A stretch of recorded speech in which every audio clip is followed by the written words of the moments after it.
The man had an insatiable exhilaration. I should know. I went out with his wife several times. Welcome to week 57 of Misha Dianne Watch Santa Barbara. Hello. We have watched episode 276, which originally aired Monday, August 26th, 1985. So we're heading towards the end of August. Kids will be going back to school soon. Ted and Lakin will be going to USB soon. So we'll see what kind of exciting teachers they have there. See if the teachers there date all the students like at Lyman. As you recall, Lindsay Smith had just stormed out, and Mason shows Cece the photo of Lindsay and Channing, and it's a photo that was taken of them at a gay bar. So we were trying to figure out what could be in the photo, because it seemed unlikely Lindsay would carry around a photo of them kissing or something, in case it got found. But this was, at first glance innocuous, according to, when Cece looked at it. But then Mason pointed out, look at that. What kind of a bar has only men in it? Which I think is kind of weird, because whenever we see a show, there's mostly men in bars. But and look, they're all paired up like couples. So I guess it's fortuitous for Mason that the bar just happened to show that. But Cece still didn't buy it. So luckily Santana was skulking around in the background, as she often is. She said, oh, Mom wanted me to pick her up and take her home. And so she confirms it, because Cece basically says, tell me it's true, tell me it's not true that... No, he started out, oh, is there anything that ever happened while you were dating that might lead you to believe that Channing was a homosexual? And Santana spins around and says to Mason, you told him? So that's how it got revealed. But I think it was realistic for Santana to blurt that out. So Mason, as this is his big moment, adds to the fire. He says, oh, they used to meet in the tunnels, just like Lionel and Sophia. We have a heritage of subterranean desires. Cece starts clutching his hand, so he's clearly having another incident of some kind. Sophia ends up helping him up the stairs, and Mason and Gina are wondering, why is Cece limping off? But of course Sophia covers for him. Dr. Biddle shows up and tells him that he's had a transient ischemic attack, and that he really needs to stop having interactions that are going to be stressful for him. So once he's gone, Cece orders Sophia to burn all of Channing's trophies and awards. So this is the response that we and Mason all thought he would have. He's extremely upset with Channing for having something wrong with him, and he says he's dead to him. He doesn't want to hear his name again. So this is a very extreme reaction, as Cece is prone to.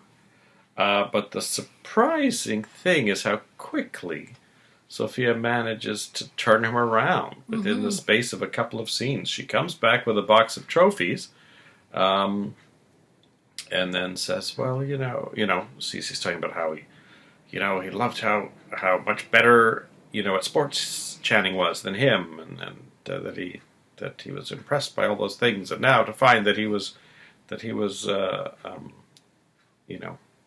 ill, I think is one of the words he used. So Sophia says, well, I was thinking about it. I can't even remember what Sophia found out, but I've been thinking about it, and I thought, well, there were all these things that I loved Channing for, and this has nothing to do with that. And he wasn't, he was having basically a monogamous relationship. He wasn't, sleeping around, which I guess is possibly the truth, but Sophia has no way of knowing that. And really all the things that I love Channing for are still true, and they should be true of you too. And just with that one thing, she kind of turns Cece around. Yeah, I think Cece shows a lot of evolution in this episode, and actually ends up in a place being far more evolved, I think, in his thinking about this issue than Mason ever manages, because as we said last time, Mason just always sort of treats Lindsay as subpar.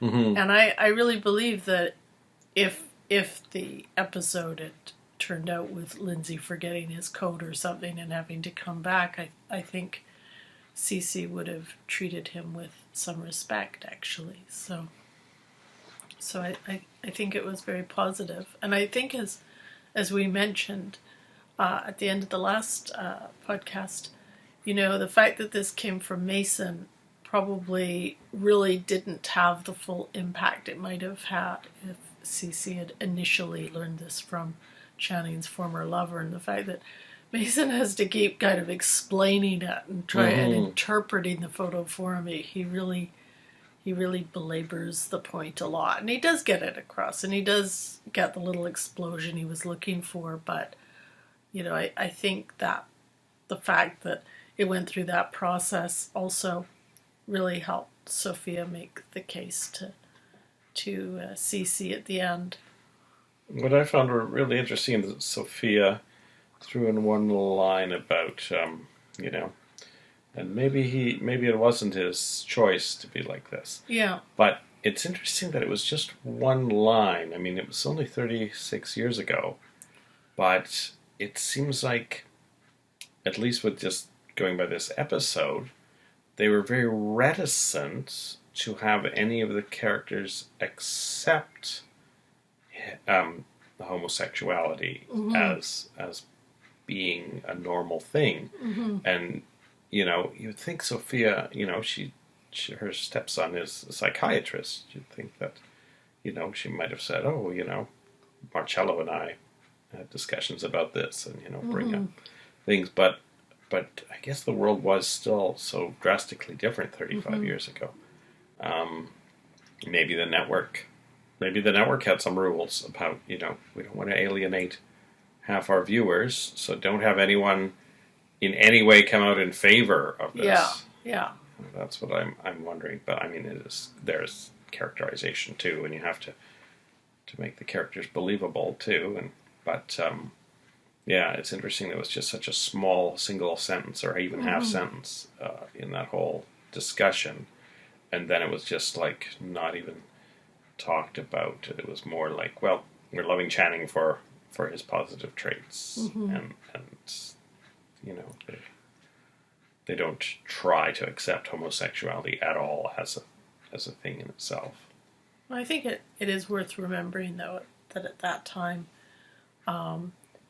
AIDS was considered to be a gay disease, and people were very afraid of it, and there was a lot in the news at that time, and people were afraid to admit they had AIDS and how they got it, and there was quite a backlash in many ways against the gay community, and also, of course, things that we accept now, like gay marriage, wasn't something anyone would even have contemplated back then, so it was a very different time, and in fact, I think there were probably still states where it was illegal.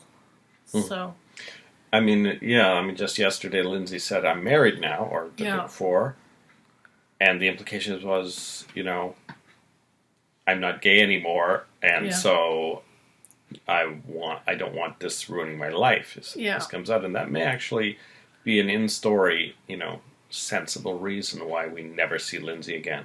Yeah. Because here's this family now that could literally destroy his whole life, as an attorney, if he just said the wrong thing. And I think he's probably thinking, I should just never interact with the Catwells again and cross my fingers and hope that this doesn't come out in some way because of this Mason's stupid thing with his dad. Yeah. And I actually felt much better about Lindsay's future after this episode when when Cece kind of came to terms with it. So, maybe laying low, especially given the time period, probably was Lindsay's best option. It'd be interesting to see if they ever did a Santa Barbara reunion. That's one character that you would probably want to follow up on if they ever did a sequel to the series or what do they call it? Revisit or whatever. I mean, the irony is probably that half the cast of an average soap opera is gay, so... When I was watching The Powers That Be the other day, and I thought, oh, there's Holland Taylor married to John Forsythe. And, of course, at the time, I don't know if either of them was out. I think John Forsythe may have just been accidentally outed last year by Gordon Thompson in an interview. And they were playing a married couple, on The Powers That Be. And Niles from Frasier was their son-in-law. Mm-hmm. And ironically, of course, in Dynasty, in those early years, this was a huge storyline in which John Forsythe's character was the angry father with a gay son. So it's kind of ironic as well. Mm-hmm.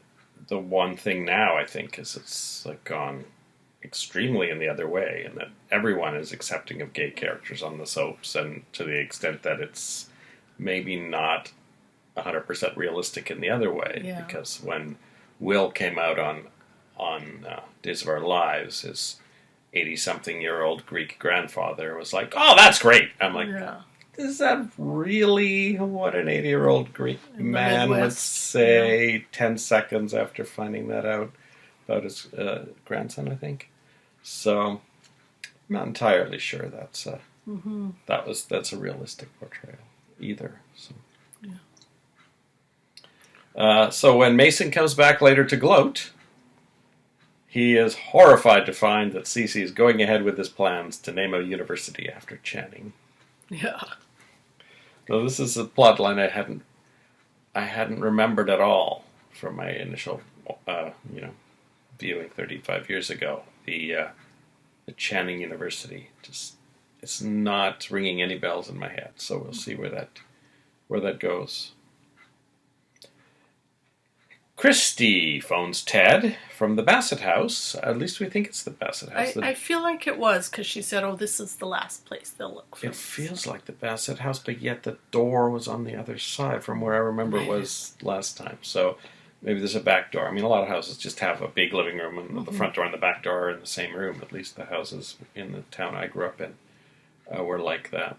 So maybe that's what we saw, but it was at a completely different angle, and maybe with some other sets that they needed room for.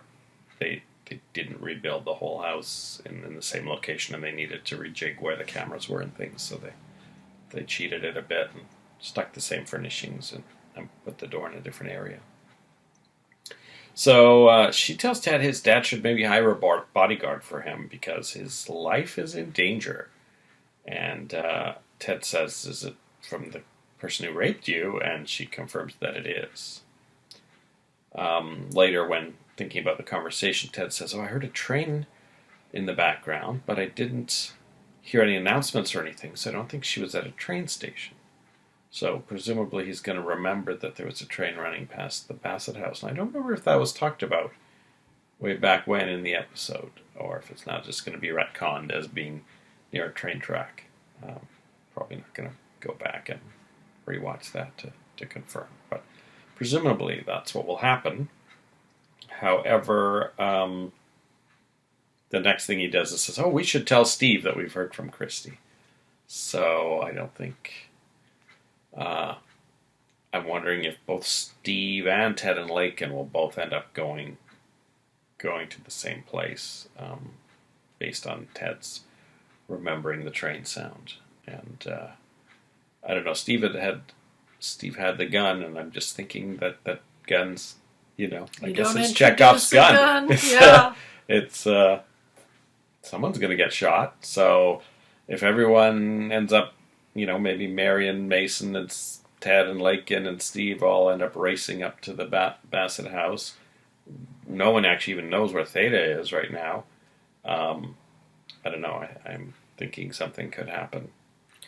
Yeah, my biggest fear, I suppose, or the thing that flashed through my head was that Steve would try to kill Christy, and Ted would arrive just as just in time to find her. And then he'll be charged with murder. Yeah. Yeah, that is And it would be Steve prosecuting him, and it would be the whole rape trial. The whole thing over again. Yeah. Right. That is a real possibility. I'm kind of hoping it's not that, because we've seen that. Right? Like, we've kind of seen a version of that already. It would be interesting to see it go in another direction. Mm-hmm. Well, and then we actually see Steve come home, and I'm having no trouble discerning between Steve's apartment and Christie's apartment. But because Mary just waltzed in, I have a feeling it was Christie's apartment. But Yeah. Steve came home and put the gun in the desk drawer, and it's not quite the same desk. I remember him taking it out of yesterday. So that's why I'm thinking he's in Christie's apartment.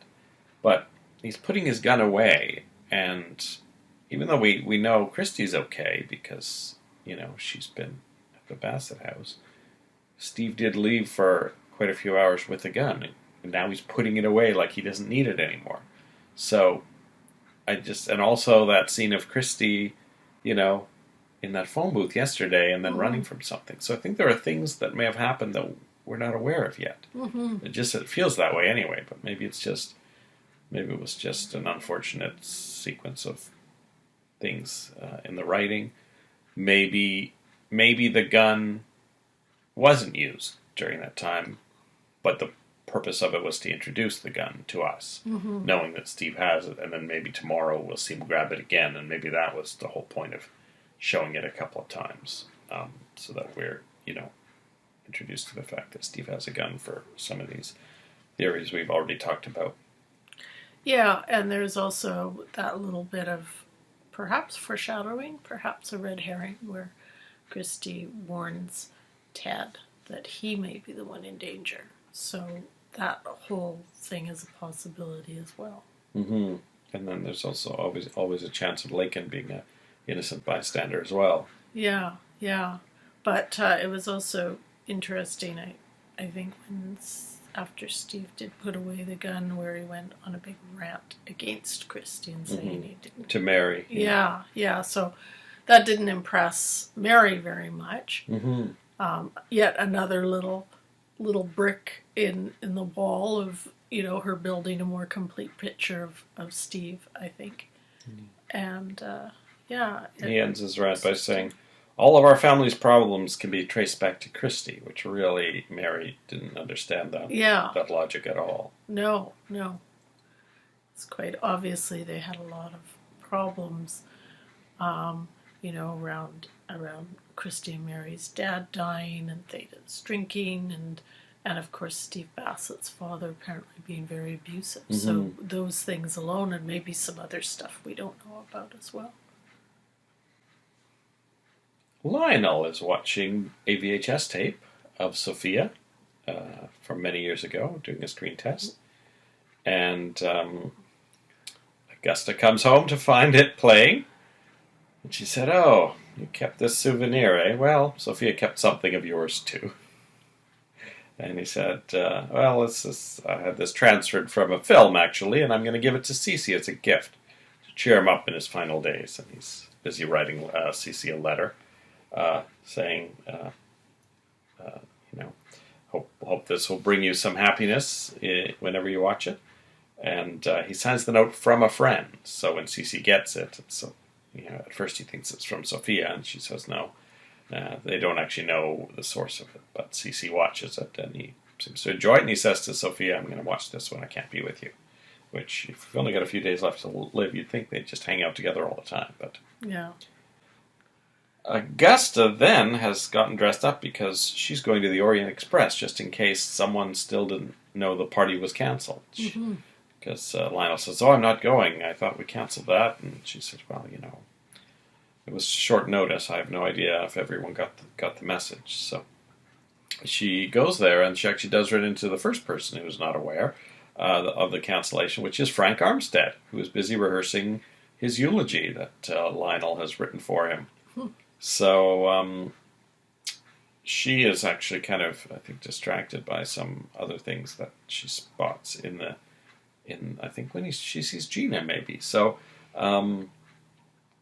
Frank says, is Lionel coming? And Augusta says, he's not coming, the party's cancelled. And Frank interprets that to mean that Lionel has died. Mm-hmm. And of course, Augusta is wearing black, the dress that she chose. So Frank, starts drinking and gets very depressed. And when Lionel shows up alive, he's very happy. And they have some amusing scenes together. And finally, Frank says, this is such a great eulogy. It shouldn't go to waste. So he gets up and to the dozen or so people in the restaurant, he reads completely out of context this eulogy to Lionel, including the line, "He was full of zest. I should know. I went out with his wife several times." So Gina and Augusta, who are having a conversation a little further away, are watching this, bemused looks on their faces.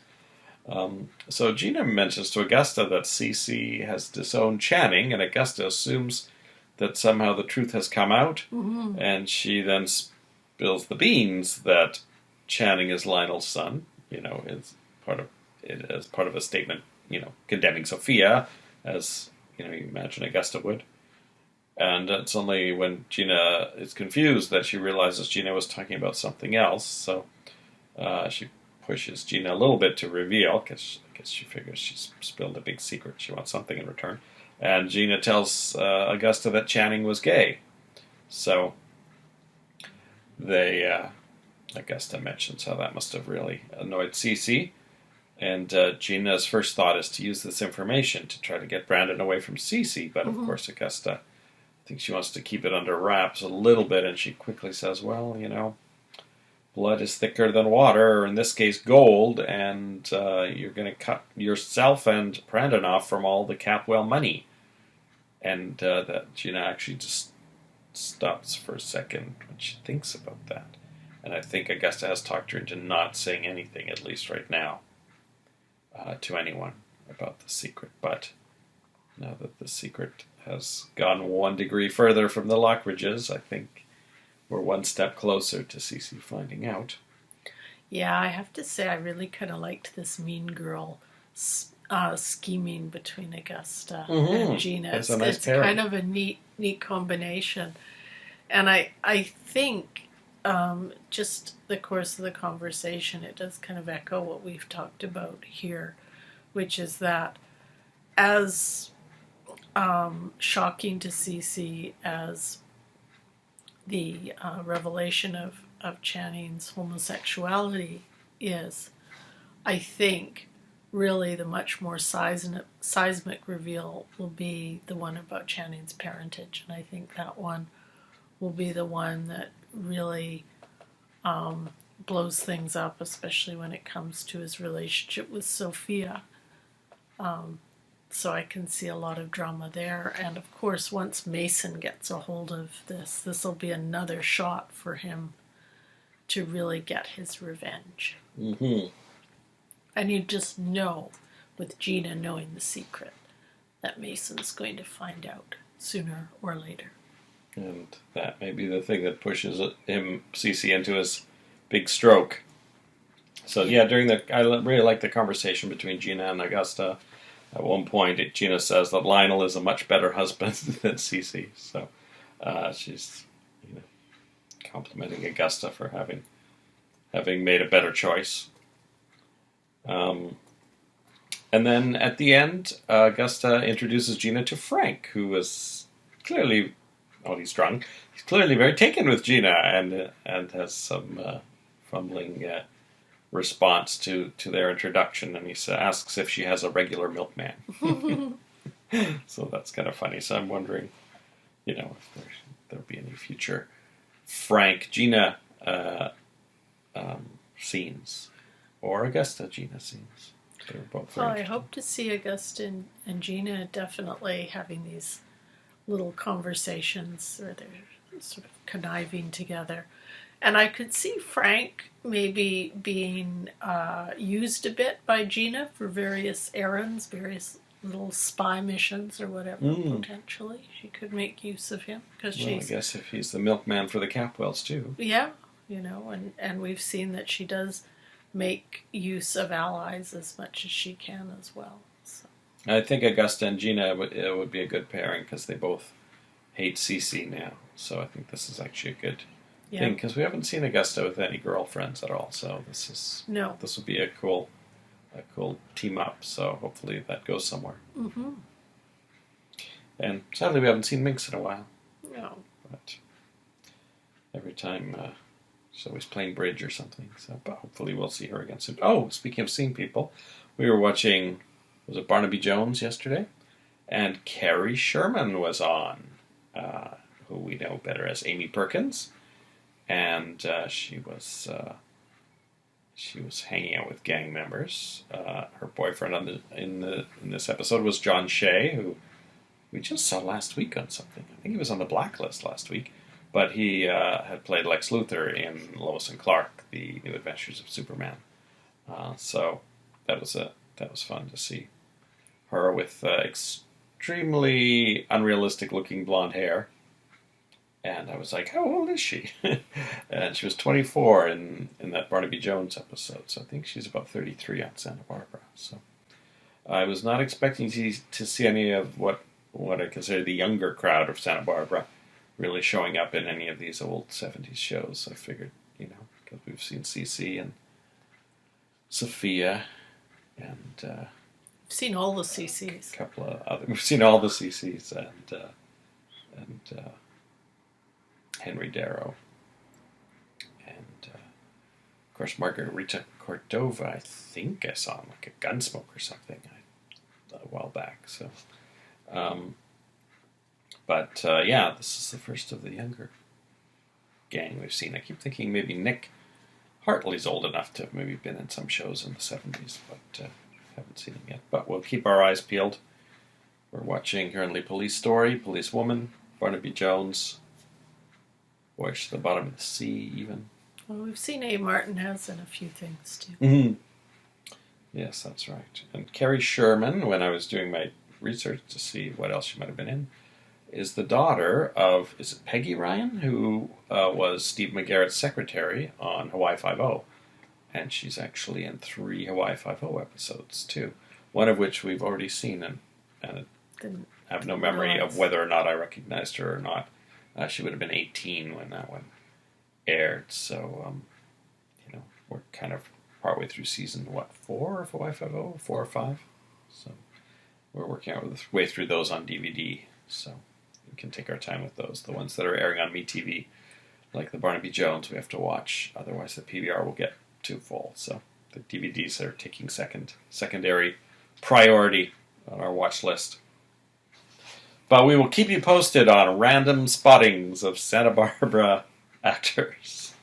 We've got high hopes for the complete series of Canon as well, which we have yet to start. Marge Doucet was in this 2-parter of Brett Maverick that we watched, future Pamela Capwell.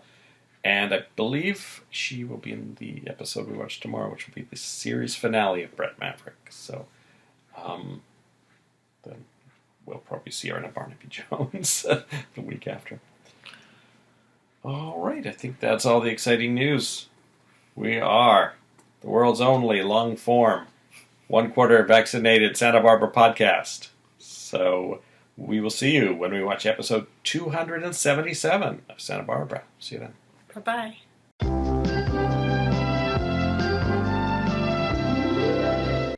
Welcome back. Hello. We have watched episode 277 of Santa Barbara.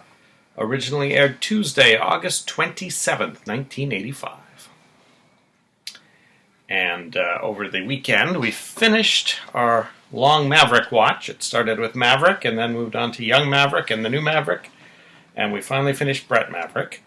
And then we decided just to rent the Mel Gibson Maverick movie. And we were surprised during the final showdown at the end, the card-playing poker showdown. They had cast a handful of famous Western actors to fill in the seats of the other poker players. And one of them was Henry Darrow, who just passed away the other day, future Rafael Castillo. So that was an unexpected appearance by a Santa Barbara person in an unexpected place. Mary finds Steve's gun. Mason offers them to help find Christy, but Steve says they don't need his help. When Mary complains to Steve that he should have accepted Mason's help, Steve hits her, almost hits her. But then Mary has a flashback to a time when he hit her before. So that prompts her to ask if he ever hits Christy, because she's obviously witnessed this tension between them over the last few days and weeks. And he says no, of course not. But I'm thinking maybe Mary is going to maybe start putting two together. I feel like she is. I think she's been very, very slowly getting a bit more evidence. Each episode we see her kind of looking at Steve whenever he's doing something that is a little bit off, which is actually fairly frequently. And I think she's slowly putting it all together. Ted and Lincoln arrive at what I think is Steve's apartment, but I'm not quite sure anymore now which apartment they were in, with news about Christy's phone call and the train sound. So Steve realizes that Christy's at the Bassett house, which is, I guess, what Ted and Lincoln's theory was too, but Steve obviously doesn't want them to find her, so he he gets a phone call and pretends it's from a different person. He makes a call, pretends to make a call to a friend of his, who is, I guess, on the police department in Ventura, and asks them to check the house. And then later on, he gets a call about something else. I guess it's probably the invitation to go to Cruz's houseboat. And he hangs up that call secretly, but pretends it's still going, and says, "Oh, you checked the house and Christy's not there? Okay." So he thinks that Ted and Lincoln are going to be dissuaded from going to Ventura to try to find Christy. However, Ted decides he still wants to go and check out the Bassett house. Lincoln tries to talk him out of going out at all because of the threat that Christy had given, the warning she'd given, but he decides to go to Ventura. Meanwhile, throughout this episode, we see Christy at home avoiding all the ringing phones because she's pretty sure it's Steve trying to find her. Ted arrives while she's out, I guess, and finds all her stuff and a photo of him, so he calls Lincoln and says, "Yep, Christy's definitely here, I'm going to wait for her." And when she comes back, he asks her who she's afraid of. So, what do you think? You think Christy will spill the beans to Ted that it was really Steve the whole time? I'm not even sure she'll get a chance to, because I am expecting Steve and his gun to burst in at any moment. Well, I'm thinking because he told Lincoln that he was at the Bassett house, that she might call Steve to confirm it, but Ventura's, a bit of a drive away, so I'm not sure what Lincoln having the information is going to be useful for from a plot standpoint. She's got to tell someone at some point.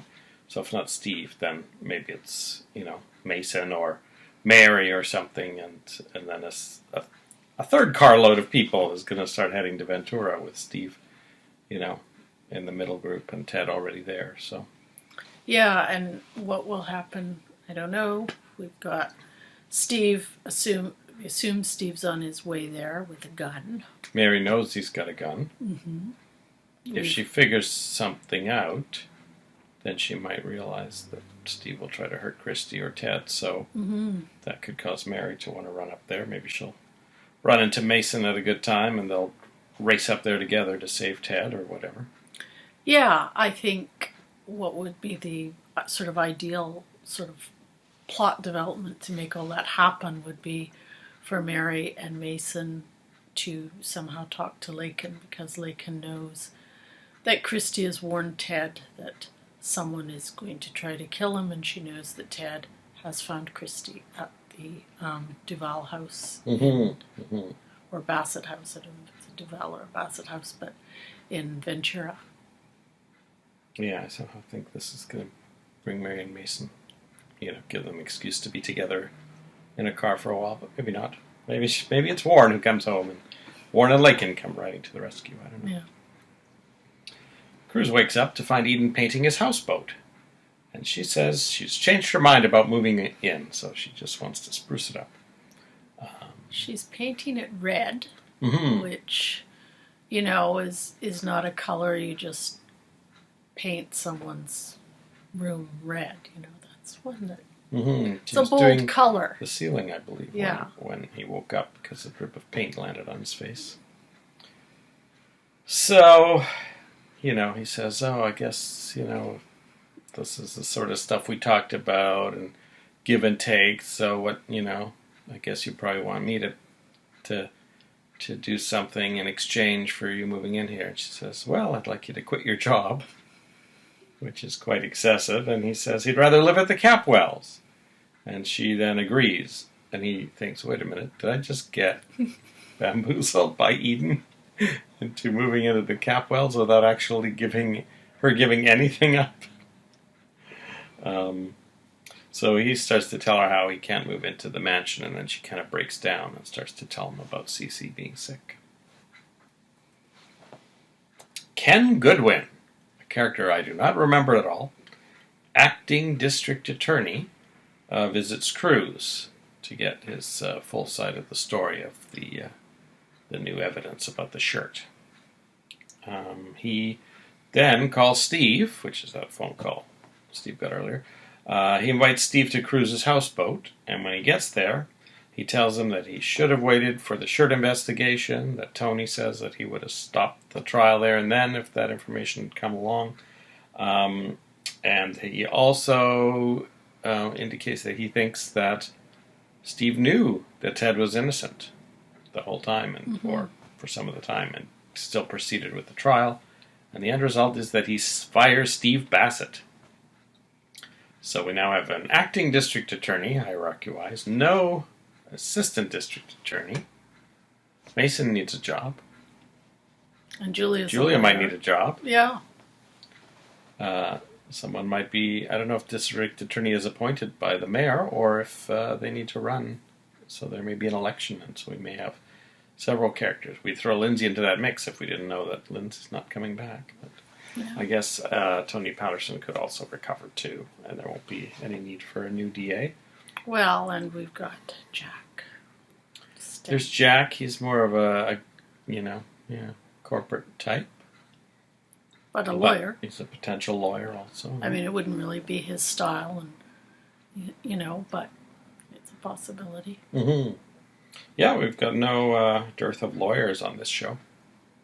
But it's kind of interesting because, it kind of reminds us, remember, this trial was Steve's sort of first big trial, and that was part of it. It sort of reminds us of actually how inexperienced he was and to be placed in that position. Mm-hmm. And also, I think it gives a bit of a sense of maybe the reputation he came in with as a bit of a grandstander. It seems like the district attorney almost thinks that maybe he wanted this show. I mean, he obviously doesn't know that he's complicit in Christie's rape, but, was so eager for a show trial that he actually neglected crucial evidence. Mm-hmm. I mean, it's possible the DA was kind of counting on some of that from Steve to help win the trial, and then the fact that Steve was the victim's sister, would maybe have boosted the DA's reputation too if it had all gone well. So Steve first blames Cruz and says, "Oh, you sabotaged me while you were talking to Ken," but he says, "No, all I did was tell him about the shirt evidence. I didn't have anything to do with this." So then he starts to blame the Capwells. And he goes to the Capwell house where he runs into Eden. And he says, oh, this is not over. The Capwells are going to pay in some way. And he can't bully Cruz or Eden. That's kind of a fun takeaway from this, is that neither of them are having it from him. Mm-hmm. Mm-hmm. But it does show that maybe Christie was right. He is a threat to someone named Capwell, and Ted would be high on that list. Yeah, maybe he figures if the Capwells are... I mean, Cece would definitely be pay if Ted was killed. Yeah. So maybe he will just go after Ted for all those things. Yeah. So I think Ted's really in danger. Gina wakes up on the Lockridge couch because she had had too much to drink the night before at the Orient Express. She at first thinks it was a dream that Augusta told her that Channing was really the son of Lionel instead of Cece, but then she realizes it was real. She actually has Warren in the room when she's waking up because Warren's making a phone call to Maggie where he finds that Cece has canceled the $10 million check. So this is, of course, not what I expected because it sounded like they were going to just trying to wrap up this off-screen storyline as quickly as possible. So it's bizarre that they're actually dragging it out. Yeah, I was Maggie's really not even surprised by that. I have some theories as to why they might be doing that. Oh, yeah. Well, I don't know. This sort of foreshadows, or this is perhaps related to the conversation that CC has with Eden, where he basically, this comes probably a little later in your narration, but where he tells her about his illness and says that, you know, she would be the one in charge. And I think this sets up a kind of interesting confrontation between her and Warren. Yeah. If Cece's incapacitated, because we almost saw months ago a little tiny bit of that with her involvement, like months ago with the Gillis case, and then that kind of with all the other stuff. That's right, because she was kind of suppressing that evidence. Yeah. Well, Gina says to Augusta that she's changed her mind about keeping the secret, and she wants to try and use it in some way, and Augusta's got a hair appointment, so she wants Gina just to wait till she comes back and, talk things through with her before she reveals anything. So Gina has some breakfast and decides she doesn't want to hang out there forever waiting for Augusta, so she calls Mason to pick her up and gives him, a little tease by saying that she has some news for him. So when he gets there, she tries to beat around the bush, but he's really not in any mood, I guess, to play games. So she just blurts it right out, and he doesn't get it at first, and then he finally realizes that this could be the ultimate sword to use against Channing. But being a lawyer, he wants to confirm the sources, so he waits till Augusta gets home and gets her to confirm it. And she says that, no one else knows but Minx, which kind of shocks Mason that Minx knows. And is probably known for a long time. Mm-hmm. So back home, after Mason has said to Gina, we really have to be careful about when we use this information. The timing will mean everything. The first thing Gina does is say to Sophia, boy, it sure is hard keeping secrets, isn't it? So Mason looks at her somewhat sternly, and Sophia immediately goes to visit Augusta because she figured out that she knew Augusta and Gina were at the Orient Express together yesterday. So she says to Augusta, "Did you tell Gina about Channing?" And Augusta says, "Well, it somehow just all came out." So now Sophia is really worried with both Mason and Gina there at the mansion, which is not that far away, but I guess in the hot August sun, Gina didn't really want to walk next door. Sophia's actually now racing back to try and make sure Mason and Gina don't say anything to Cece. She's, I think, rightfully worried that this could cause another attack. Yeah, but Gina's definitely not someone you want to tell a secret to. So this has not been milked as long and as hard as I thought it would be. It's basically sort of come out in 1 week. CC tells Eden he wants her to take over Capwell Enterprises, and he mentions Kelly and Ted not being suitable. Doesn't mention Mason at all. Yeah. She says, I've asked Jack Lee to advise you. He knows the business inside out. Now this reminds me a little bit of the feeling I had, weeks ago when Jack and Eden met, that the writers were thinking of maybe a pairing between Jack Lee and Eden. Mm-hmm. So we've got, Julia and Jack maybe on the outs because of the one scene from last week with Ingrid the secretary. We would have to have a Cruz and Eden split up too for that pairing to be a potential thing. But I feel like that's probably inevitable in some way.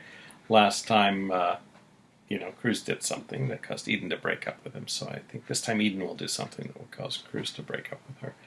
And then we may see a Julia, Jack, Eden, Cruz triangle. Diamond, double triangle. And as I mentioned earlier, I think the renewed Gillis case could prove to be a part of this. Mm-hmm. Yes, because Jack and Eden would be working closer on that.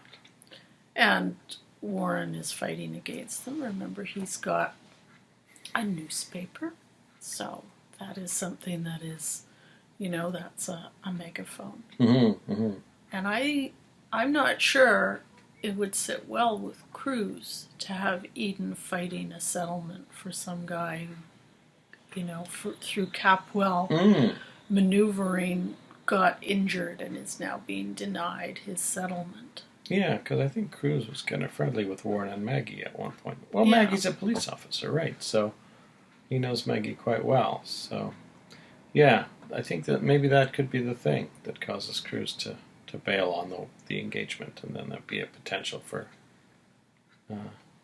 Jack and Eden to go in one direction, and then there's always Santana, who's been interested in Cruz, so that could ramp up again. Yeah, I think there's a lot of possibilities there, and I think maybe that's why they've kind of decided to maybe not have the Gillis case settled quite as neatly as it looked like last time. Mm-hmm.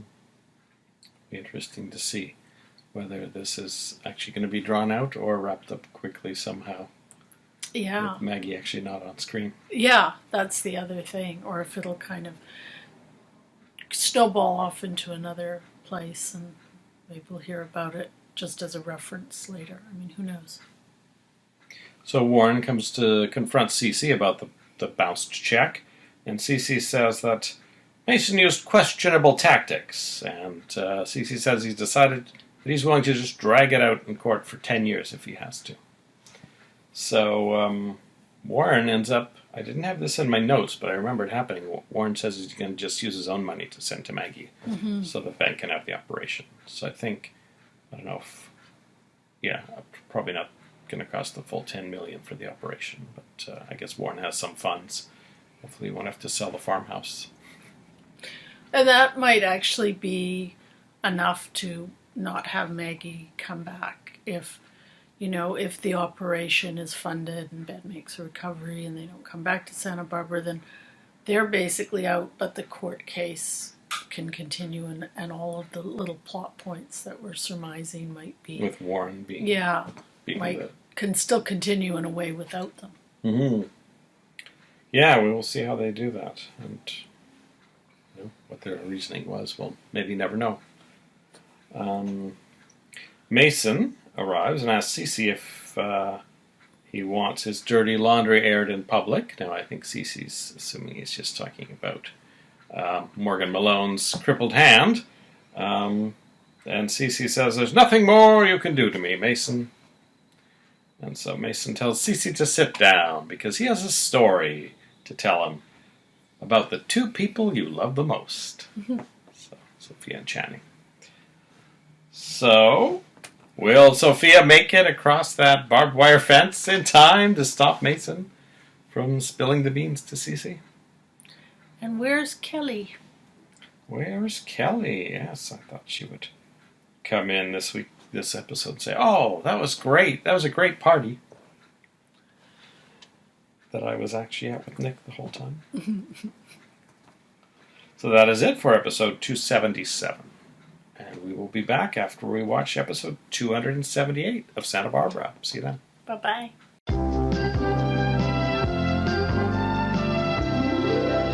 Welcome back.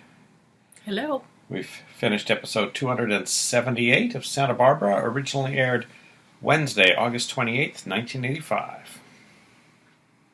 Now, I'm pretty sure I saw this one, because I remember where Mason was standing when he told CC all about Channing, and I knew it was in the study, and I knew Mason was standing sort of in the middle, and so during this episode, they spent much of it in atrium, and I thought, oh, it can't be this episode. And I also didn't think it would happen, so soon after Mason finding out. But then they all moved to the study, and then Mason moved to the middle of the room. So I'm pretty sure I either saw this one or the beginning of the next one. So, what I remember, the way I remember it from 35 years ago was Mason saying, "The blood that spilled that day, you can still see the ghost of it there on the carpet, Dad. The blood that flowed through Channing's veins was not Capwell blood, because Channing was not your son." And so when we watched it, I didn't quite get it right, but I had a lot of the right notes. So, but first, Christy tells Ted that she knew the man that raped her for a long time, and she decides her only option is to kill him. And she goes to get her stepfather's handgun from its secret hiding place. Ted, of course, does not think murder is a good idea at this point. Mm-hmm.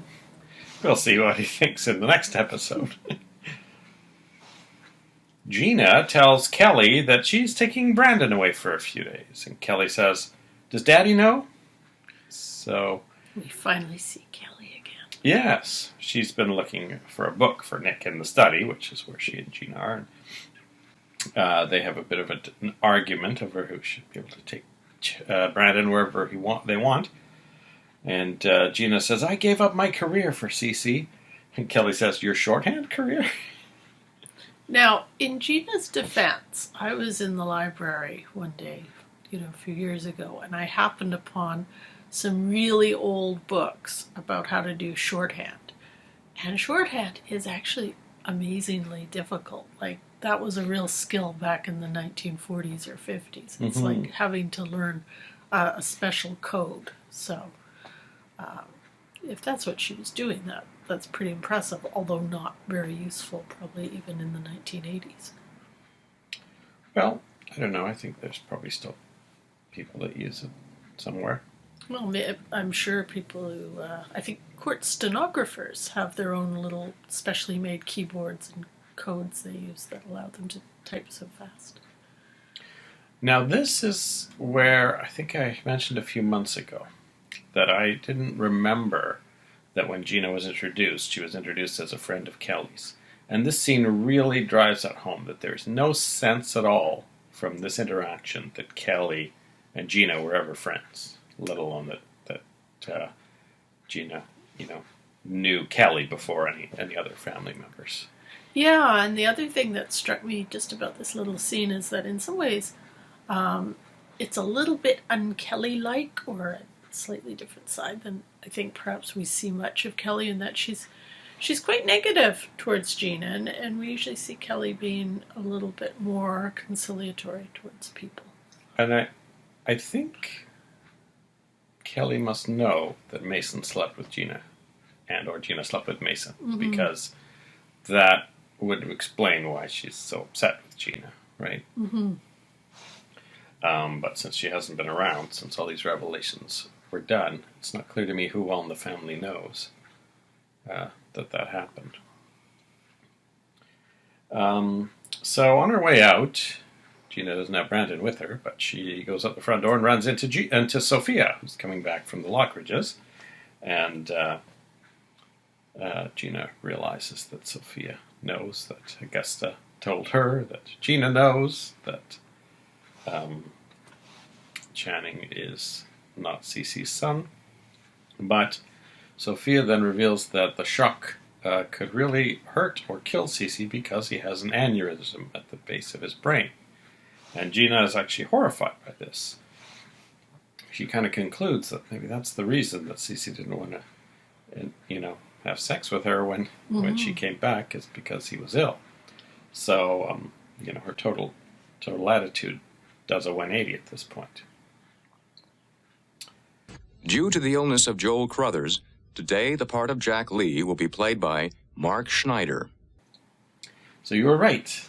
Jack Lee is off, and I think I had seen an article that he actually had a doctor's appointment that he couldn't miss. So that is why he was not in this episode. And Mark Schneider is only in this one episode as Jack. He'll be back, I guess, next week. But I guess it's a kind of an important episode for Jack to be in based on what happens, what Jack does later on. Actually, he does two things. The first is he seems to get on the wrong side of Nick. Now, Nick has come over to get a book. So Nick and Kelly are in the study. And Jack starts, questioning Kelly about, do you like photography and such, and she ends up getting out of her maybe she wouldn't mind editing photography books. And he goes, I've got some photography contacts, and Nick is I think Nick is really thinking that Jack is hitting on Kelly. And then, a little bit later, Jack goes, I've called my friend and they definitely want to see you to talk about working in publishing. So Nick gets so jealous that he actually walks right out, and Kelly runs after him. And so that's the last we see them in this episode. So we'll see the follow-up. Yeah, well, remember, Jack is a womanizer, so maybe those vibes are not wrong. But I also thought that the idea of Kelly kind of going off and having a career that isn't being nurtured or whatever by Nick, is maybe a little bit of a threat as well. Because if she follows up on this job and goes off, she won't really be as accessible to Nick. He had encouraged her drawing and that, but he was kind of doing that in a supportive mentoring way and also hoping to get out of the friend zone with her, I think. And this really could potentially take her into a whole other life and away from him. And if he's jealous of Jack, maybe closer into Jack's orbit. Yeah, so now we have Kelly and Eden as potential alternate love interests for Jack if Julia dumps him, which we still don't quite know if she's done that. And there was an interesting line early on when Nick and Kelly walk into the study and see Jack there, because they kind of taken it back for a second, because the last time they saw him, he was Jerry Cooper. And Jack actually says, it must be weird seeing me for the first time. So Mason tells Cece that Sophia has a secret that goes all the way back to when they first met.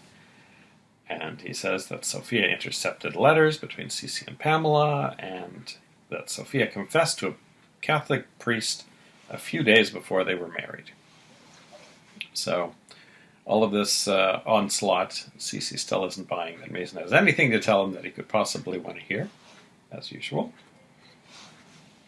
So it's at this point that Gina comes in and tries to stop Mason from telling Cece, now that she knows that he's got an aneurysm. And then she gets Cece off into the corner and says she didn't realize that he was abstaining from her because he was sick. And he blows that apology off completely. Even though he probably should have, it was all his fault for not telling anyone. Yeah. And then everyone moves to the study, where Jack reveals the list of documents he's making for Cece. Now, he's been working on these at Cece's desk, and it seems to me like they're not ready to sign. I think he has to go and have them drafted up, by a secretary probably, and typed up by Ingrid. And then he'll come back and have Cece sign them. So our theory that something might prevent him from signing them is still a possibility here.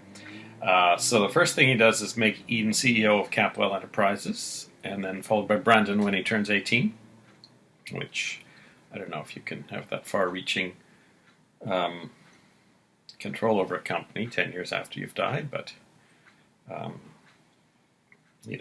presumably if there's no board of directors, but then wouldn't he even be in charge? Couldn't you just say, no, Brandon's not ready. He's only 18 for one thing. And then he also wants to remove Gina and Mason from the will. Leaves them a nominal sum of $1 so that it's clear he's written them out on purpose. And he's filing a petition for dissolution of the marriage, and he'll want custody of Brandon. And then Mason says he won't get custody of Brandon because he won't want it. That's what he says to Gina. And I think if I'm not mistaken, Gina starts grinning at one point because she realizes Mason's going to tell Cece, and she just wants to see that fallout at this point. Sophia tries to get him to stop, and then Cece is surprised because he says, Sophia, you know what he's talking about? So this whole time he'd been blowing it off as just things that Mason was making up, which is kind of weird because you'd think they could be backed up like everything else Mason's ever told him that turned out to be true. And he reveals in a long, rambling speech that Channing was not Cece's son. And that was another big secret revealed to Cece. Now that was pretty much the end of that, so we don't know if Cece will have a heart attack or an aneurysm or a stroke, or believe him. Well, I'm hoping he'll go on to explain a little more about Channing being a Lockridge. That's true, because he hasn't actually said that yet. He's just said, well, maybe he will. Mason will step back and let Sophia tread water for a little while as Cece questions her the way he does. And Gina will be like, now, she's going to get kicked out just like I was. Yeah, I really liked sort of the evolution we see with Gina in this episode. And I thought the actress played it really well. So at first she's all ready for Cece to know. And then when she realizes that he's sick and that this illness might be actually responsible for his treatment of her and so on, she relents, and she doesn't want him injured. She wants to kind of find out more and perhaps even reconcile a little bit, with this knowledge. And then once Cece kind of blows that off as an explanation for why he's rejected her and announces she's going to be cut out of the will and that Brandon's going to be taken away from her, she just goes full on wanting Mason to reveal it. And the actress, I don't know how she does it, but her eyes are actually shining as Mason is revealing this. Yes. So it's quite incredible the journey she takes in this episode. Yeah. This was an all-time great episode, I think.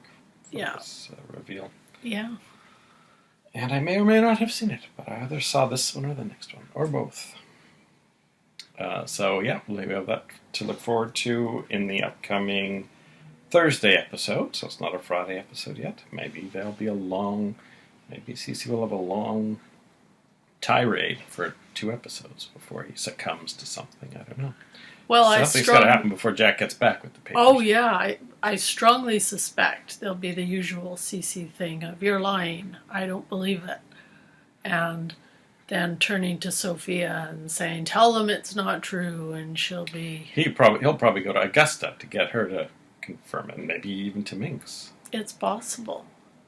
It's interesting to think that Minx has successfully kept this secret from everybody for, 25 years or something, and Augusta and Gina and Mason can't even keep it for like a day. And Minx doesn't even know it's gotten out yet, so when she finds out, she'll be very angry, I think. Yeah, and then, of course, what happens with Lionel? Does he find out too, and how does that change things? Mm-hmm. Yeah, so I had looked ahead to see when Jack was coming back, and it's not till next week, so he won't be coming with those papers anytime soon. Mm-hmm. But we do have the whole storyline with Christy to play out as well. So. Mm-hmm. Mm-hmm. So who have we got? We don't know. Well, Mary's still in Santa Barbara. Steve's probably racing up to Ventura. That's all we know. But we'll see what Mary does in this episode. Yeah, and it'll be interesting, too, to see eventually how all of this plays out, potentially with Sophia's trial, if Cece's not supporting her anymore. Mm. So will he tell Jack not to work for her, and then will Mason volunteer to be her lawyer? I don't know. She and Mason aren't getting along real well either. So, or will Mason be the DA by then, or the assistant DA, or whoever? Yeah. By that point, maybe Mason will be prosecuting Sophia. And how this plays out with the Ben Gillis trial too, because if Mason is doing those other things, will he still be available for that one? So, Maybe Julia will defend Sophia against Mason. so Yeah, it all plays a out big into a lot mix of things. suddenly. Yeah. Well, I wanted to read some more viewer mail that we got about 3 weeks ago from Procedural, who replied to one of our postings, and this was the post-cruise episode. Thank you very much for the interview, Nicholas Coster. He seems to be a very nice person. You certainly deserve more viewers. I have watched all your videos up to this one. Wow, So good that's for nice. you. So that's episode, I I think, watched it. 100. My nephew was telling me a great way that we could increase the number of viewers for our podcast. He said, you should switch it to a gaming podcast. And it's late August 1985, and Joel Crothers has been to the hospital at least once that we know of. So, 1985, my grandfather was actually quite sick, and he had to have an operation, and the doctor said that you might need a blood transfusion during this. And my grandfather reportedly said, "Without AIDS, I hope." Mm-hmm. So that was a big fear in 1985, was getting AIDS from blood transfusions, because it had just happened, I believe, earlier that year in Canada.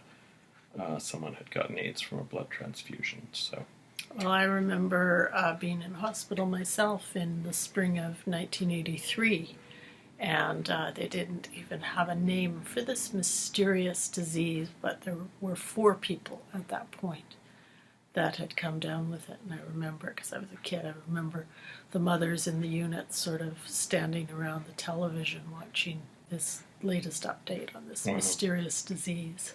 And I was just checking online the other day to get a sense of the timeline. There's a website that shows that the first Canadian case has been retroactively diagnosed as having happened in 1979. Wow. So quite a few years earlier than, obviously, when we first even heard about it.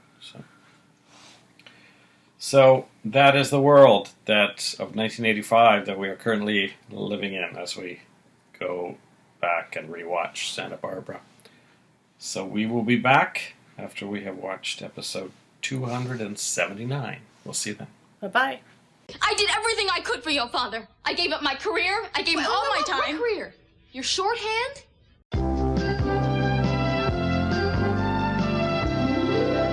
Welcome back. Hello. We've finished episode 279 of Santa Barbara, which originally aired Thursday, August 29th, 1985. We're getting towards the end of August. We've got only a Friday episode left, and then by Monday it'll be September. So our summer is coming to an end. A couple of nights ago, we watched a Barnaby Jones, and A. Martinez was in it. Mm-hmm. It was a good one. And then last night we watched a police story that was really good with Margarita Cordova in it. She was married to Renee Enriquez from Hill Street Blues. And also Joe Santos was in that one, and Edward James Olmos. And today Nick Coster released his memoir. So that was an exciting Facebook notification. So, in the episode, Cruz and Eden visit the Lockridges looking for Ted. At the Bassett house apartment, Steve's apartment, I guess, Mary remembers that she originally entered the convent because Steve came on to her. She has a very creepy flashback of Steve telling her how beautiful she is and trying to touch her. And I guess we can perhaps assume that she had blocked out these memories when she made the change in her life and left home and went to the convent. And that's why she's just thinking about it now. Mm-hmm. Did she mention a couple weeks ago that she'd started drinking and stuff like that? So maybe that contributed to her memory loss. Mm-hmm. Then she says to Steve that he's always been very possessive of Christy.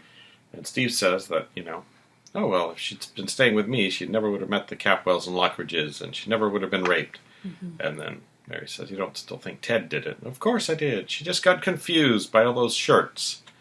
Which reminds Mary that Steve had the same shirt as the rapist. So, but before she can pursue that line of thought, Cruz and Eden arrive, looking obviously for Ted and Lakin. And Mary and Eden end up out in the hallway briefly, and she starts to tell Eden all about Steve, and she says, right before I went into the convent, I had this fight with Steve, and he hit me. So she did have a fairly long paragraph of negative things to say about Steve that Eden seems to have kind of taken in. I don't know. Eden didn't really have any responses to that, but it's in her head, maybe in the car later with Cruz. Something will twig in her mind. But really, before she can reply, Cruz comes out and says, okay, we've got to get going. Yeah. And so they end up leaving again. Now, I was very disappointed that her conversation got cut short, but I was glad that if it was going to be interrupted, it was by Cruz, not Steve, because they were having this very intimate conversation right outside the apartment door, and I kept expecting Steve to pop out at any moment. So, well, I guess Cruz was talking to him about, leads on Christie, and of course Steve keeps saying, oh, well, I haven't heard from her, don't know where she is, no idea. So then, after Cruz and Eden leave, Steve starts to tell Mary how beautiful she is. And she starts intercutting, her flashbacks get intercut with the present day circumstance. and she's getting, obviously, more and more sort of creeped out and horrified by this. I think things are maybe starting to come together a bit in her mind.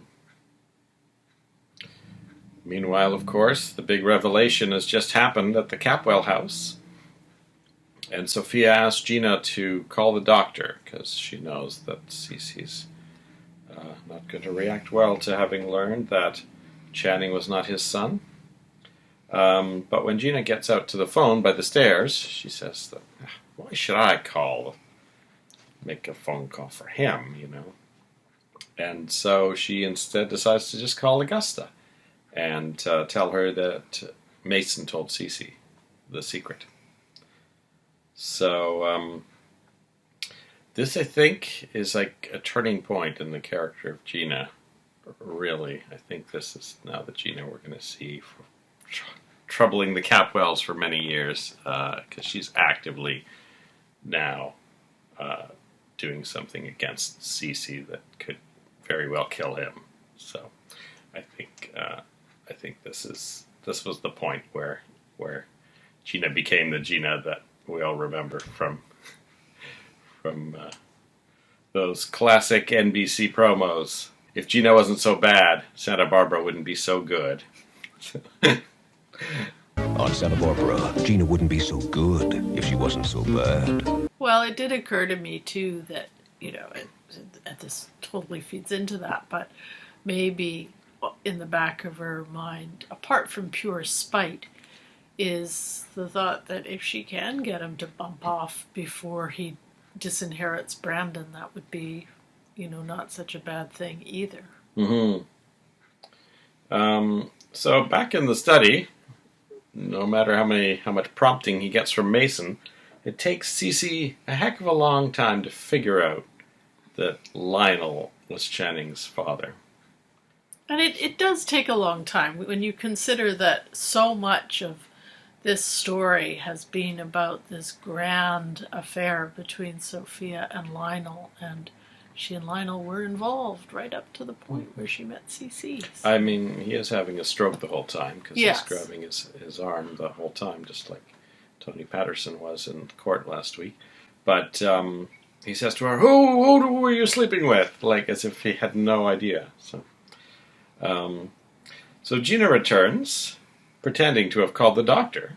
And just as Cece goes nuts, basically, he starts just ranting. He accuses Sophia of having been after his money the whole time. And then he calls Jack and has Sophia and Brandon cut out of his will immediately. He tells Gina that Lionel can provide for Brandon. I owe him nothing. So this is really interesting how quickly he's turned around on Brandon. We had been kind of theorizing how he would feel towards Brandon when he found out. This is it's not shockingly quick for Cece, as he always, just goes off the cliff immediately for things. But it's interesting that he doesn't have any feeling for Brandon at all. Yeah. as a person. Yeah, apart from him being a potential heir. Mm-hmm. And then he tells Sophia that he should kill her.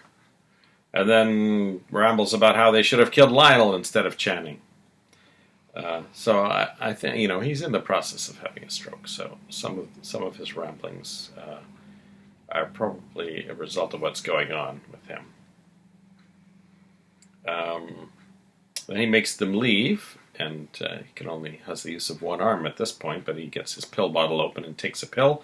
But then he also gets a gun from the desk and puts a clip in it. Now, I think the gun that killed Channing had a chamber with bullets. I don't think it had a clip, so I think this is a different gun than the one that killed Channing. And he says, "Please, God, don't let me die before they're all punished."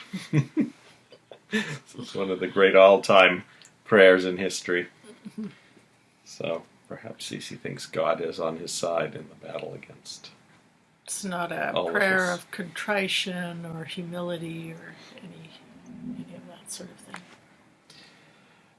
So he gets his gun, and then Sophia has checked on the doctor and found that Gina never called her to begin with. So she's quite angry with Gina about that. Everyone goes back to the study, and Cece has vanished. I almost kind of wanted to see Cece go through the tunnel, but we didn't get to see that. He probably just went remember out the door. tunnel's not really there anymore either. Yeah, well, you'd have to climb over some stuff. So Augusta won't tell Lionel why Gina has phoned, and so Lionel asks if Cece died, but she says no.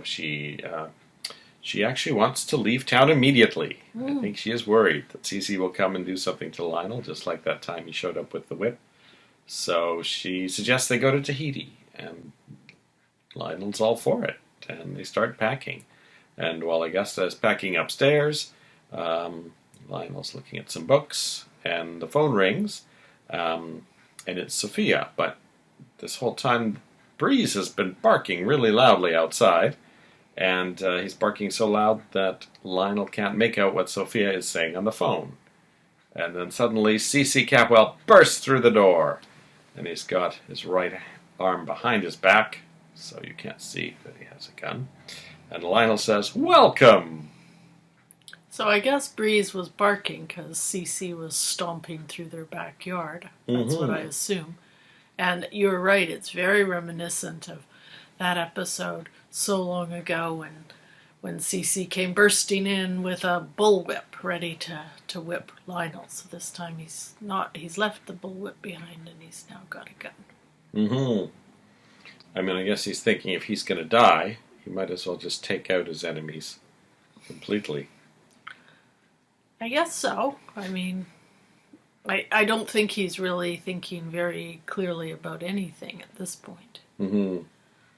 Well, we've got Augusta, presumably upstairs, who could come in perhaps as a spoiler and stop Cece from shooting Lionel. Or who else is in the house? Was someone else in the house? Well, we presume Minx is around somewhere, or she or seems even to Brick. miss a lot of the going-ons, doesn't she? But yeah, Brick's probably driving Minx around or something. So. And of course, CC could, raise the gun up and then have collapse. have his stroke right in the middle of it. Mm-hmm. But it's interesting that Lionel's still, he's in a good mood from the trip, but he's still, in good spirits over Cece dying, I guess, and that and last not meeting they himself. had was really nice. And that is the end of the Thursday episode, and for the first time in a long time we haven't seen Breeze, but we had heard from Breeze, so I don't remember if the character of Breeze peters out, just like so many other characters on the show. I guess we'll hear Breeze one more time in the reprise tomorrow. Breeze in the reprise. So, anything else you wanted to say about the events of this episode? What will happen next? What will happen next? Yeah, because we've got a Friday episode, so there's two potential kind of cliffhangers, and one that I can see, and one would be, of course, with Cece and the gun and the whole thing with Lionel, and then, of course, the potential for Cece to end the week with a massive stroke and collapse. Or we could concentrate more on the other storyline and, have Steve Bassett bursting in on Christy and going on a rampage. Steve and Mary may have a encounter as well, and possibly Cruz and Eden might talk in the car and turn around and come back and find Mary battling Steve or something. Yeah, so it could be something like that too. I always have assumed that if Mary was in danger or something happened to Mary, that Mason would be involved in some way in rescuing her, or being part of that storyline. So I don't know, Mason is still kind of caught up with the whole CC thing right now. Now, I don't know how far in advance they tape right now, but Lane Davies used to take the summers off to work on the stage. So if this was one of those years where he had that in his contract, then he might be disappearing for 2 to 4 weeks very soon, because we're already in August. So if they film a month or two ahead, then he'd probably have to vanish for a month or two pretty soon. But maybe he didn't have that in his contract for 1985. So we'll see if we lose Mason this year, or if he sticks around until next summer and then suddenly disappears for a few weeks. Yeah, I guess it really depends too on when they do their various, I guess, whatever Shakespearean plays. Like sometimes it's summer stock, or if you think about Broadway or some of the larger plays in New York, they tend to open in the fall. So I don't know quite. I remember reading somewhere summer, but you're right. Maybe it was September and October or something that he always took off. I don't know. Whenever I try to Google things from before things were digital, there's quite often huge gaps. Like if you try and Google a TV guide from a specific day in history, you find there's gaps on the internet because a lot of this stuff hasn't been digitized. So, for example, I was trying to find out when the Harlem Globetrotters played in Thunder Bay in 1973, and that information just doesn't exist. So if I try to Google what Lane Davies was doing in the summer of '85, that may also not exist, but maybe I will check that before the next episode, and maybe I'll have something to report. Or I'll ask someone on the Santa Barbara Facebook page who's probably got the actual playbill somewhere in a collection. So, or you'll forget. What? I'll put a note right now. Lane Davies play. All right, we'll see you after we watched episode 280 of Santa Barbara. See you then. Bye-bye. Please, God, don't let me die before they're all punished.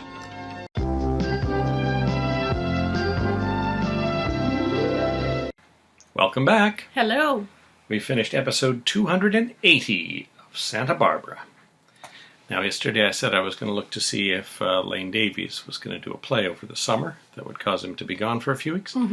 I couldn't find any information about plays he's been in. And also, I decided what to do is just look at IMDb to see which episodes he's in. And there's no gap this year. He seems to be on every few days. So I don't think he took the summer of '85 off. So maybe that's something he negotiated after his, third 3-year contract, to get the summers off, because I didn't see any gaps for quite a while. So possibly next year he'll be there all summer too. All right. In Ventura, Ted tries to talk Christy out of killing her rapist, but she says there's no other way. She does a little puppet show for him with her dolls, and he doesn't really cotton on to the fact that she doesn't like Steve. So when she's out of the room, he quickly calls Steve, because obviously he's worried that she's going to kill someone and go to jail. So he figures Steve is going to be able to talk her out of that. Little does he know. Mary calls Eden, but hangs up when Steve comes home. Mary realizes that Steve raped Christy. She puts sort of everything together, his actions, the things, he said to her, the things she witnessed at the trial, and the way, she saw Steve and Christy together. So she figures it out, and Steve ties her up and tells her that Ted called him from Theta's house, and that this time he'll probably have to shoot him to keep him from raping Christy again. So this is now, the information is in Mary's head as to where Steve and Ted and Christy are. So we just need someone to, be able to talk to her to get that information. And I have to admit, when, we had this little scene, I was kind of concerned at one point that Steve was going to try to violate Mary. But I think he really wants to get to Christy. And it's not really said, but you kind of have a sense that things are going to look quite dark for Mary if she doesn't get out of this situation. If she's still lying there hogtied when he gets back, because of course she knows the secret now too. Now, Theta's been out of town for a while, so she might show up at any minute and rescue Mary. Steve also says at one point, well, if you hadn't spurned my advances, then I wouldn't have had to turn to Christy or something, so trying to blame her for everything. And I think Mary actually says at one point, I think, that she realizes that Steve is quite unhinged as well. Apart from all of this nastiness, he doesn't seem to be entirely mentally well either. And so, I mean, it's anyone's kind of guess where this could actually lead. I mean, we're assuming he's going to go and carry out his plan, but who knows what his plan is beyond that, really. Yeah. So Eden asks Cruz to try and call Mary back, and when the phone rings, she manages to waddle over, with her feet tied up to the phone and knock it off the stand, and Cruz realizes something's off and decides to go investigate in person. So, maybe he'll show up and untie Mary, or maybe Theta will, or... Yeah, I feel like Mary is going to be discovered by someone. I feel like it might be Cruz, and it would be good if it was Cruz, because then he could get over to Christie's a lot faster, and we could have, I'm thinking sort of storyline-wise, I'm assuming there'll be some kind of confrontation at Christie's house. I mean, it's sort of setting up a little bit like Peter at the Perkins house, with him having potential hostages if Cruz shows up. So Steve did take Mary's car, so she doesn't have a car at this point. Christy tells Ted she can't call the police because she has Mary and Theta to think about too, and Ted says, did he threaten to kill them too? And then we see Steve has arrived, and he is peering through the window. Yeah. So whatever's going to happen, I think Monday, something's going to come to a head, unless I can't imagine Steve just wandering away, because I think he wants to be able to say that he caught Ted in the act again, and this time had to shoot him. So. Yeah, I think he wants to not only permanently get rid of Ted, because obviously the trial didn't work. Ted cannot be tried for this again, remember? Plus, Steve's already lost his job, so I think he wants to permanently get rid of Ted. And also, if he can sully his name in the process, that's just, that's just icing on the cake, I think, as far as Steve's concerned. I mean, maybe he's thinking, as long as Ted's dead, he can get Christy to testify that it really was him, and that way take the heat off him. Yeah, that's true too. Gina tells Eden and Cruz that Cece has a gun, and he's gone over to the Lockridges. At the Lockridges, Cece has the gun behind his back, and Lionel is welcoming him in. And Lionel says, I hope you liked the videotape I sent you. And Cece says, what, so you're the one who sent it? He says, yeah, I showed it to Eden, a while back. I've had it for years. And, he doesn't realize anything's wrong, but this all makes Cece much angrier. And, of course, he goes on and on about how Lionel and Sophia have been seeing each other secretly, and he pulls a gun on Lionel, and he says, now you'll never have Sophia and Brandon. And what have I to do with Brandon? Sophia arrives, and then Cece says he's going to do what she should have done the day that she killed Channing, And then Cruz, Eden, and Gina arrive, and Cece tries to pull the trigger, but he's too weak in the right hand. He can't pull the trigger, and then he has an attack and collapses to the floor. The next thing you know, Dr. Biddle's there. He manages to convince Dr. Biddle to just take him home and prop him up in the atrium where he can just oversee the house, and he'll be fine. Like, I don't know if he's on like a chaise longue or something. He kind of seems to be at a weird angle. But yeah, Dr. Biddle's kind of, I guess, can't have him checked into a hospital against his will. I don't know. So Dr. Biddle orders a nurse for him. He tells Eden that Channing was Lionel's son. So she now knows, and says not to trust Sophia. And then Eden tells him that she and Cruz are getting married, and he says, "Oh, I would have liked to have seen that." Mm-hmm. And then Lionel is still wondering why Cece was talking about Brandon, but Sophia refuses to tell him.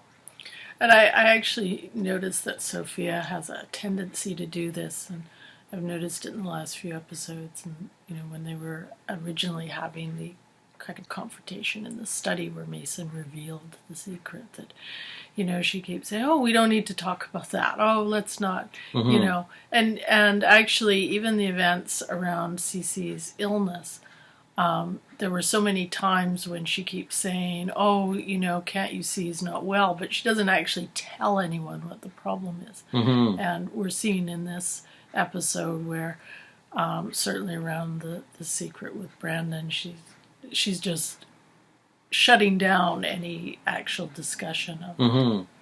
I don't know how long she'll be able to do that. No, well, I think enough people know now that it will get out one way or the other. I mean, Augusta may manage to get Lionel off to Tahiti between episodes, and it'll be a few weeks or months before they come back. But for all we know, Mason could walk in first thing and just tell Lionel. Mason doesn't care. Yeah, and we've seen how well Gina keeps secrets. Well, she needs a wealthy family to support her now. Yeah, exactly. So Lionel might be a good candidate to help with that. Hey, maybe Gina will even try to break up Lionel and Augusta and go for Lionel herself. That will be fun. Yeah, I'm sure she'll try something like that. And of course, Eden knows as well. So it could come out through Eden. Yeah, she could go over and yell at Lionel for something. Yep. So Gina shows up and tells the nurse, "Oh, I'm his wife. I'll take care of him. You go make tea." And Cece says that he needs those papers that Jack Lee dropped off. He needs to sign them. And he wants the nurse to go get them. And Gina says, I'll get them. Where are they? And he says, "Oh, they're in the study on the desk." And Gina heads off, and I guess Cece almost immediately realizes that maybe it had been a mistake, because the first thing she does is start reading them. First one is the will, and she's not too happy about that. And then there's the corporate papers that remove Mason and put Eden and not Brandon into charge. And then there's, of course, the divorce filing. Now, during this time, we see Cece making his way to the study. He crawls along the side wall, the side wall we see on the far right, and then he crawls along the back wall, or staggers along it. And we actually have a camera situated at that door to the study area, straight shot down the back wall, which I don't think we've seen since the first week we saw that shot briefly, back when there were still a lot more pillars in the way of things. So yeah, that's a rare, I guess, got to get all those cables down there if you want a camera down there. So, yeah, it was cool to see that shot again. And I don't know if it was in this episode or the last one. No, it was this episode when Gina sent the nurse to make the tea. We have a sort of almost a close-up of Gina saying, "Oh, the kitchen's over there." And I'm like, oh, now will we be able to see if the kitchen's actually where I thought it was, off to the right or off to the left, where the study is. And we cut a few seconds later, and we see the nurse actually going down the doorway towards where the study is. So I really don't have a proper sense of the layout of this house at all. The kitchen and the study are through that door somehow. But I don't know. I can't imagine the kitchen's down that hallway that we see the study on. So I imagine there's another hallway or direction, you can go there. And so the majority then of the house is actually in front of the doorway to the atrium. There's like this whole huge wing to the left that we never see because we only ever just see the door and a little bit of that wall, but that must be like a whole wing of the house. So, but in some way shaped so that the study can have a window to the garden where It's also Peter can possible that they may have rearranged things a bit when they rebuilt the house after the earthquake. Too. move the kitchen. Well, that would be quite a big undertaking, but you never know. Maybe they added another entrance or something. Although like maybe that. it explains that weird door that Santana came out that one time. Maybe that's the servant's route to the kitchen. Maybe it's based on an actual standard Spanish-style design, and people who've lived in houses like that think, oh, it's obvious where the kitchen is. So. Or maybe it's like the Stevens house on Bewitched, which apparently changed layout with each season.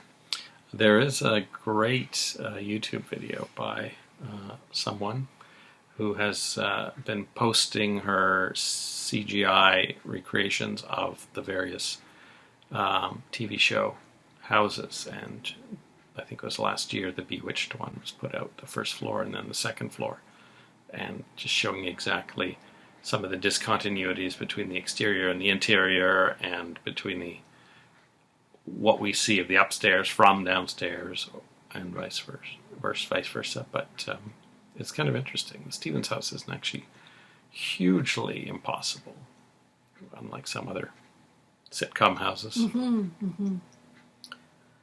So, when Cece arrives in the study, Gina does nothing to help him. He crawls up to the desk and sits himself down and asks her to give him a pen, and she doesn't do it, and he has to get it himself. And I believe he signed the first document, which I guess is the will.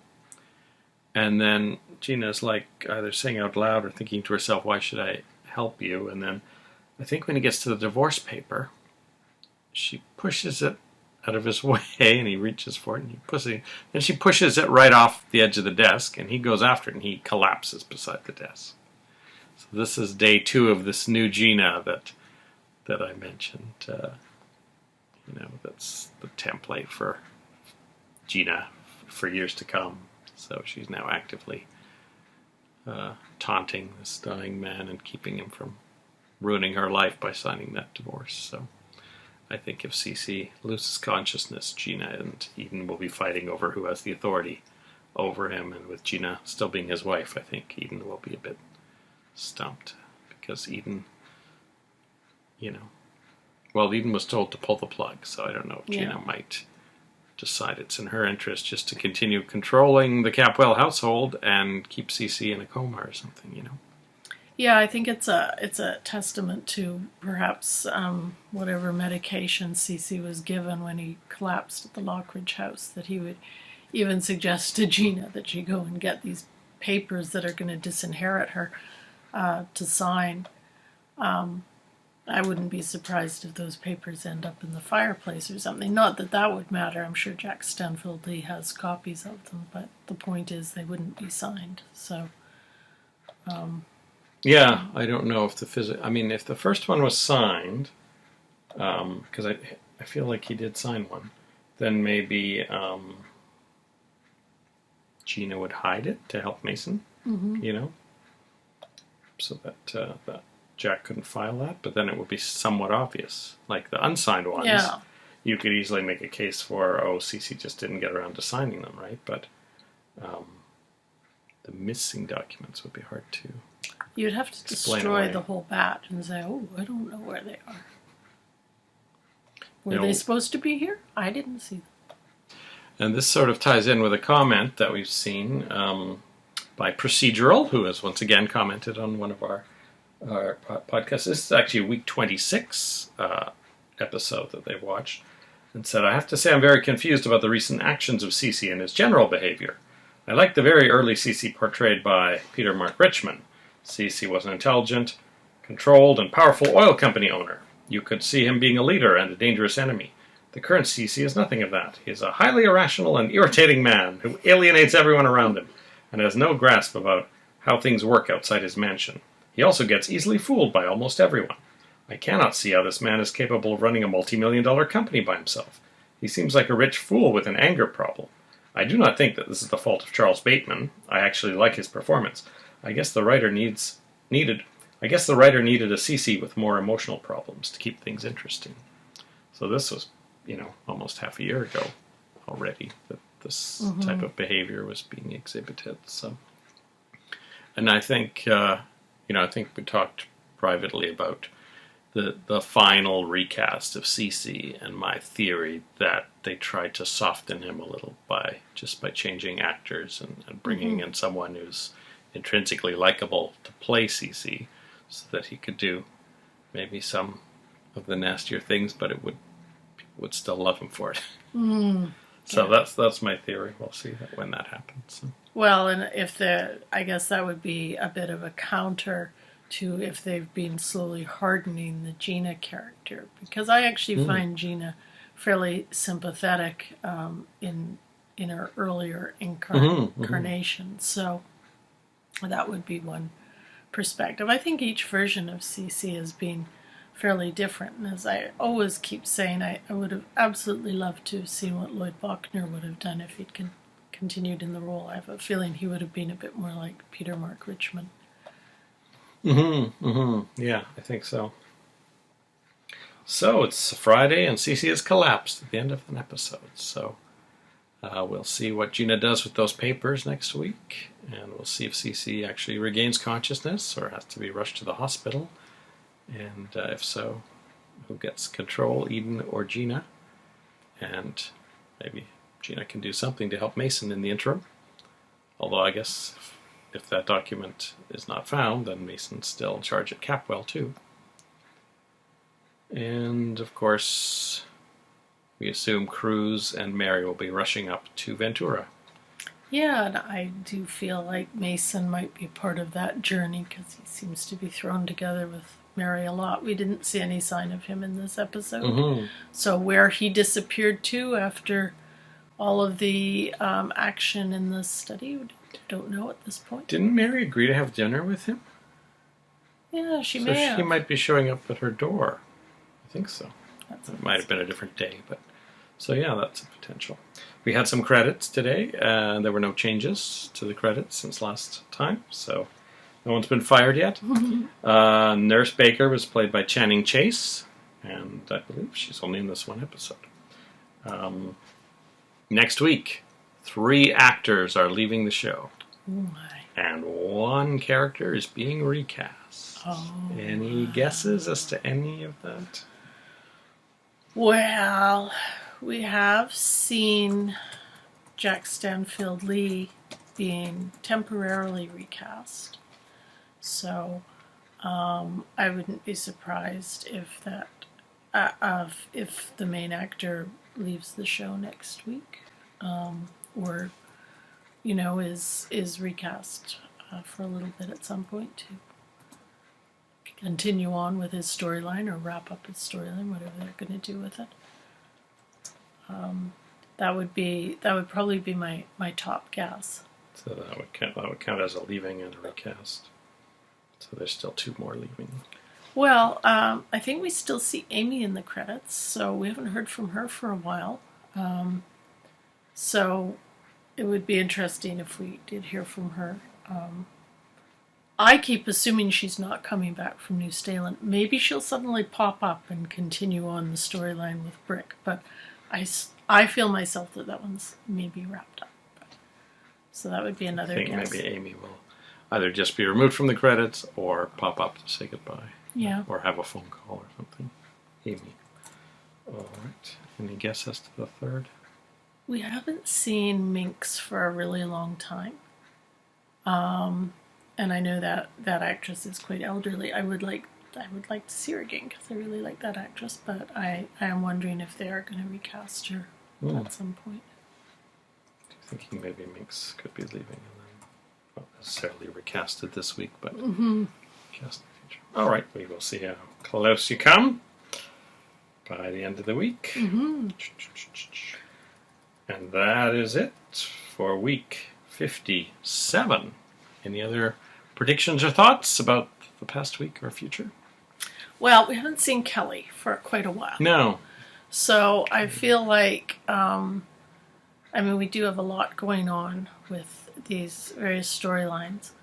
Now, I suppose, they seem to be getting a lot of mileage out of Steve, and if they go this Steve kind of traveling the same route as Peter, I think they could milk that for a while. On the other hand, he could be killed in a shootout, and that could be the end of him. So that's a possibility. I think we're going to see more from Kelly and Nick, but I don't know quite where that will lead. But I feel like Kelly's storyline needs to go somewhere at this point, because it's kind of static right now. We hardly ever see her.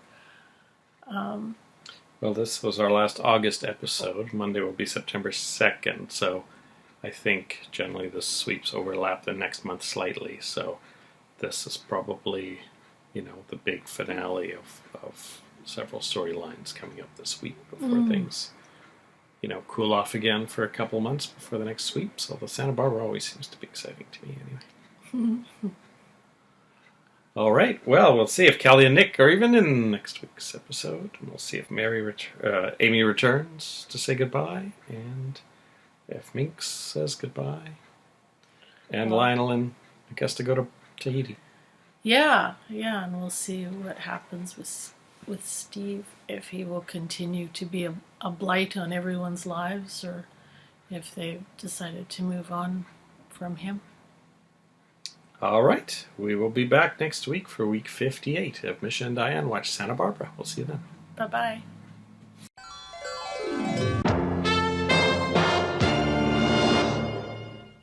Do you have a regular milkman?